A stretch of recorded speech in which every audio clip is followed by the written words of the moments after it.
चलिए हम समय के पहिए को पूरे 913 साल पीछे घुमाते हैं। अपनी आंखें बंद कीजिए और सीधे चलिए सन 1113 ईस्वी में।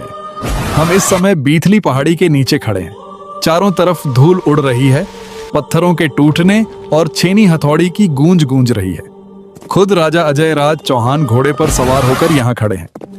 आइए राजा साहब के पास चलते हैं और देखते हैं कि यह किला कैसे बन रहा है। 1. नींव की खुदाई और राजा अजय राज का आदेश। तभी राजा अजय राज हमारे पास आते हैं और हाथ जोड़कर खम्मा घनी कहते हैं। राजा अजय राज मूंछों पर ताव देते हुए, पधारो रतन जी।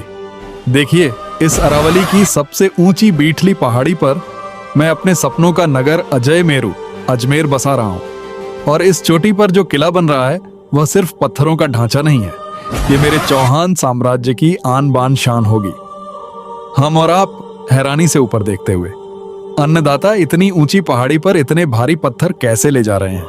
राजा अजय राज, रतन जी नीचे देखिए, सैकड़ों हाथी और मजदूर इन विशाल चट्टानों को ऊपर खींच रहे हैं। ये किला ऐसा अभेद्य बनेगा कि भविष्य में लोग इसे राजपूताने की कुंजी और अरावली का अरमान कहेंगे।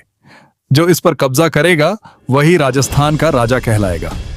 हम राजा साहब के साथ थोड़ा ऊपर चढ़ते हैं, जहां कुछ शिल्पी, मूर्तिकार और मजदूर एक विशाल गोल मीनार बना रहे हैं। शिल्पी राजा को नमन करके, खम्मा घनी हुकुम, हम किले की सुरक्षा के लिए चारों तरफ 14 मजबूत बुर्ज मीनारें बना रहे हैं। जंग के समय हमारे तीरंदाज और सैनिक यहीं तैनात रहेंगे। भाई, इस बुर्ज का मुंह थोड़ा झुका हुआ क्यों बना रहे हो? शिल्पी मुस्कुराते हुए, हुकुम, ये बुर्ज रानियों के महल की तरफ है। इसे हम थोड़ा छिपाकर बना रहे हैं, जैसे कोई राजपूत महिला घूंघट निकालती है। इसलिए इसका कोड नाम घूंघट बुर्ज रख रहे हैं।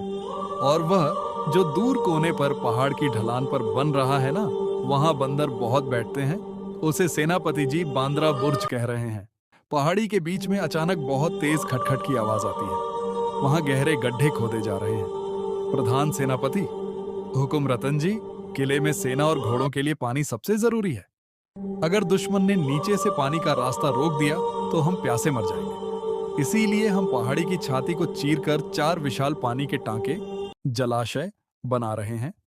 नाना साहब का झालरा, इब्राहिम का झालरा, गोल झालरा और बड़ा झालरा। इनमें बारिश का एक एक बूंद पानी इकट्ठा होगा जो सालों साल चलेगा। 4. भविष्य की भविष्यवाणी। राजा अजय राज पहाड़ी की छोटी से दूर क्षितिज को देखते हैं और गहरी सांस लेते हैं। राजा अजय राज, मुझे आभास हो रहा है कि यह पहाड़ी बहुत खून खराबा देखेगी। यह स्थान ऐसा है कि दिल्ली और गुजरात के सुल्तान इस पर बार बार थूक लगाएंगे। इस किले पर सबसे ज्यादा स्थानीय आक्रमण से घरेलू लड़ाइयां होंगी।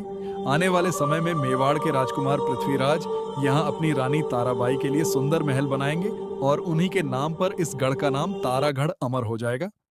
अचानक हथौड़ियों की आवाज शांत होती है और हम वापस साल 2026 में आ जाते हैं। लीजिए रतन जी हुकुम, हमने अपनी आंखों से तारागढ़ को बनते हुए देख लिया। उस समय के राजा और कारीगरों से मिलकर आपको कैसा लगा? क्या आप इस समय यात्रा, टाइम ट्रैवल में राजा अजय राज के साथ अजमेर शहर की स्थापना देखना चाहेंगे या फिर पृथ्वीराज चौहान के समय की कोई जंग देखना पसंद करेंगे? मुझे बताइए। इन सारे पॉइंट की अक अक करके फोटो गेनरते कारो।